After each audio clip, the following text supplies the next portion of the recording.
Good morning, everybody. So we're now back into our math book. We're going to be starting Unit 2, which is on ratios and proportions using tables. So you will need the guided notes. So go to the colored folders at the front of the room to get a copy of that. And then you're also going to need your math book. Pause the video now so you can get those things.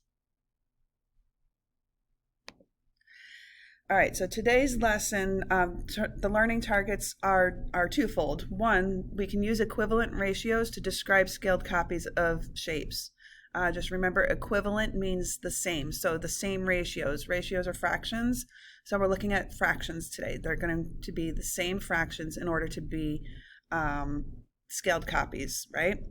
Next, we're also going to be looking at two recipes, or you're going to be looking at multiple recipes, and your target is that you will know that two recipes will taste the same if the ingredients are in equivalent ratios. So how do we do this? All right, first get your guided notes. All right, so you're going to get your guided notes. So anything that you see in red when we're doing our note taking, that is going to be what you have to write on your notes, okay? So let's start with the fill in the blanks over here on the left side of our page, okay?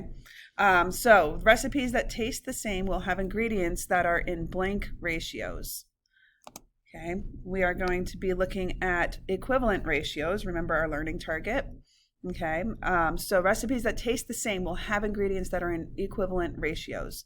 So let's look at this cookie recipe. We're going to fill in the blanks so that each cookie batch will taste the same as the original. Our original recipe has 3 cups of flour to 2 cups of butter. So every 3 cups of flour that I put in to make this recipe, I know I'm also going to put 2 cups of butter. So what happens if I have 15 cups of flour? Well, I can look at the relationship between 3 and 15, and I know that 15 is 5 times bigger than 3. I can use that same relationship with my cups of butter. If I know that 15 cups of flour is 5 times bigger than 3 cups of flour, then I need 5 times more cups of butter. So 2 times 5 would give me 10 cups of butter. So now this second recipe will taste exactly the same. It's just going to make more cookies. All right, let's look at the next one. We don't know how many cups of flour we need, but we do know that we're going to be using 1 cup of butter. All right, I'm going to go back to the original recipe. My original recipe says to use 2 cups of butter, and I know the relationship between 2 to 1 cup is that it's half of it, right? So if I look at my cups of flour, what is half of 3? Pause the video and put that answer in. Half of 3 is 1.5. So this new recipe is going to be half of the amount of cookies that you can make, but it'll still taste exactly the same. I'm going to use 1.5 cups of flour with 1 cup of butter. Okay, the last one, this 1 cup of flour down here. Okay, I know the relationship from my original recipe, 3 cups of flour. To cut it down to 1 cup, I have to divide that by 3. So how am I going to divide 2 by 3? We don't have to get fancy here. We don't have to pull out a calculator. Fractions are actually going to be a lot easier to use. So I can just write that as 2 over 3 because fractions mean division. So this is the same thing as 2 divided by 3 cups of butter. Okay. So now we know that all of these cookie recipes are going to taste exactly the same. They're just going to make a different number of cookies. Let's look at example 1, all right? What if we put this information into a table, right? So we're going to use a completely different example here. So with this one, we're talking about paint colors. And the question is, which one's going to be different from the others? And explain, okay? I'm going to start the process. I'm going to tell you to pause the video so you can figure it out, okay? Excuse me. All right, so when we're trying to look at a table and we're trying to figure out which one's different, we have to look at the relationships between the numbers, right? Okay, so I'm going to be looking at the relationship of that 9 cups of white paint to the 15 cups of blue paint, okay? And the way that we could figure out which one is different is if we divide 9 divided by 15, we can figure out if any of these are going to be different, because that ratio, you remember when we did this 2/3 over here, this ratio or fraction, that means that we're dividing. Okay, so I'm using 9 over 15 here. In the calculator, though, I'm typing 9 divided by 15. And when I do that, I get 0.6. Okay, well, that doesn't really give us much information to tell us which one's different. So let's go to recipe B. So for every 1 cup of blue paint, I need to use 0.6 cups of white paint. So if I do the same thing again, where I divide, and notice the direction of the arrows, so the number that's at the end of my arrow is the starting number. The number that's at the point of the arrow is the ending number. Okay, so in the calculator, 0.6 goes first, divided by 1. Pause the video real quick and do that in the calculator. Write your answer over here on the margin. Okay, so now that you use the calculator, you should have gotten 0.6. That's the same as recipe A, right? So these two recipes are exactly the same. Okay. What if we jump down to C? Remember, we're going to be starting with the cups of white paint first in the calculator. So in your calculator, you're going to do 3 divided by 4. Pause the video and write your answer over here in the margin. When you use the calculator, you should have seen that it was 0.75, which is different from recipe A and B, right? So that means that C is different. Okay, C is different from A and B, but is C the only different recipe? Let's try letter D. Pause the video and put your answer in the margin. When you put it in the calculator, okay, you should have gotten 0.6. So I want you to circle which recipe you think is different. And then just at the bottom of your table here, I want you to put one sentence to tell me how you know that it's different. Pause the video to do that now.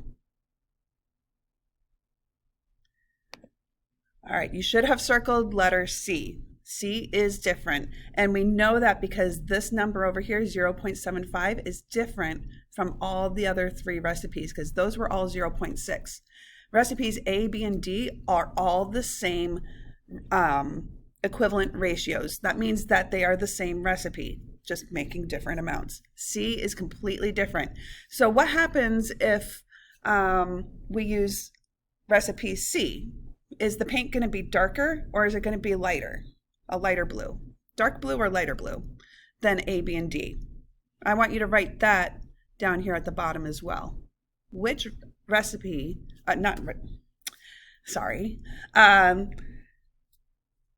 is recipe C going to make a darker blue or a lighter blue paint color? Write that down here at the bottom. Pause the video. All right, so here are 3 different mixtures, okay? Which mixture do you think is going to taste differently? So in your book on page 109, you're going to be using number 1. Okay, this is where you're going to write that answer. Which mixture would taste different and why? Describe how it would taste different. Pause the video to do that. Okay, so now that you're back, you can obviously see this first cup of whatever this drink looks different than the other 2, right? Even though there's different amounts in these second 2 glasses, they still look the same. They look like they're the same color. Okay, so what is making this one different? I'm going to show you 3 different recipes, and you're going to try and determine which recipe is creating this glass here.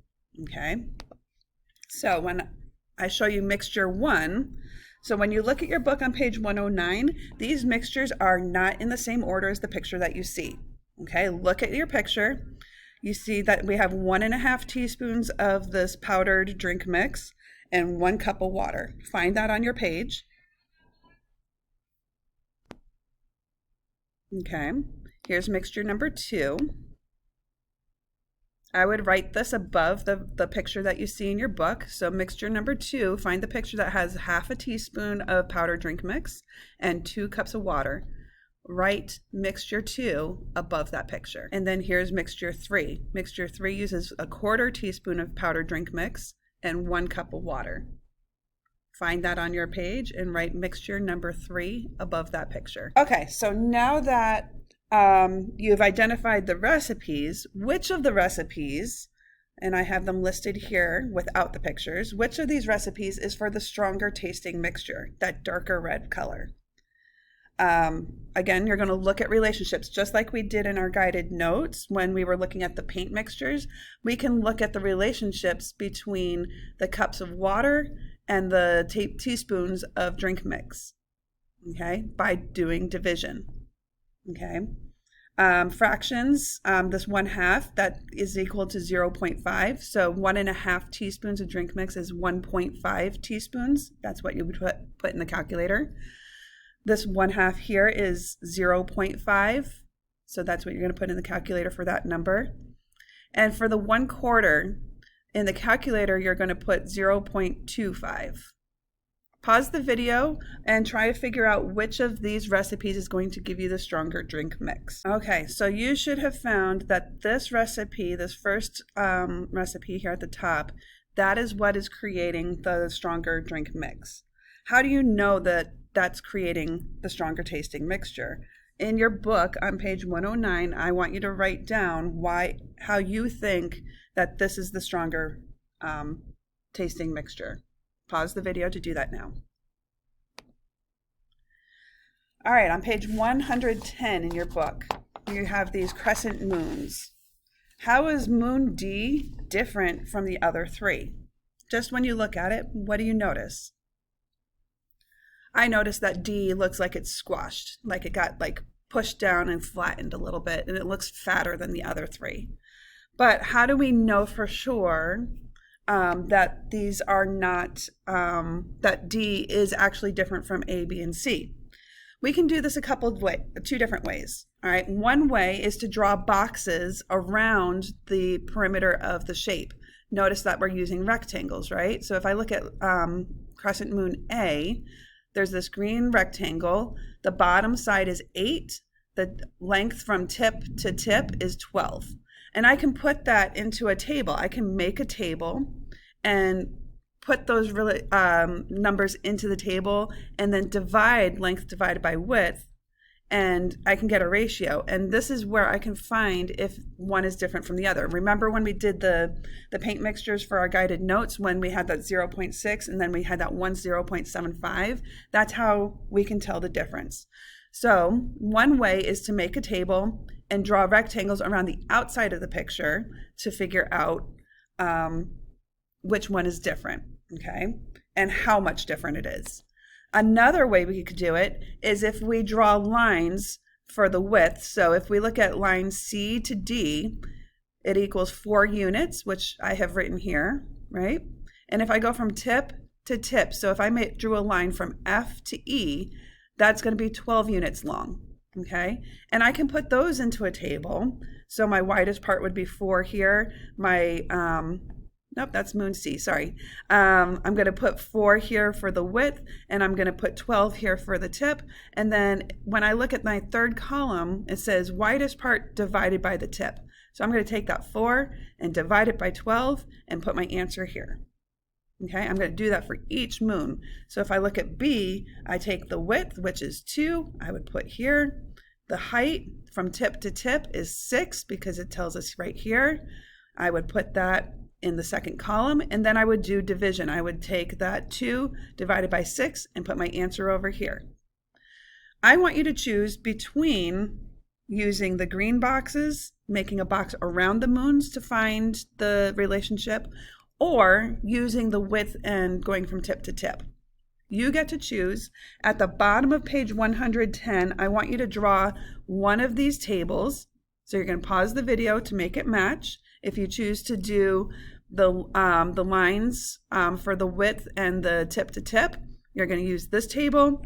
If you want to use the rectangles, you're going to set up your table, including units or labels, up here at the top as well. Make it match this orange picture here. And you're going to show me those ratios. When you are all done, You're going to take this page carefully out of your book, put your name at the top of it, and you're going to turn it in to the turn-in bin at the front of the classroom.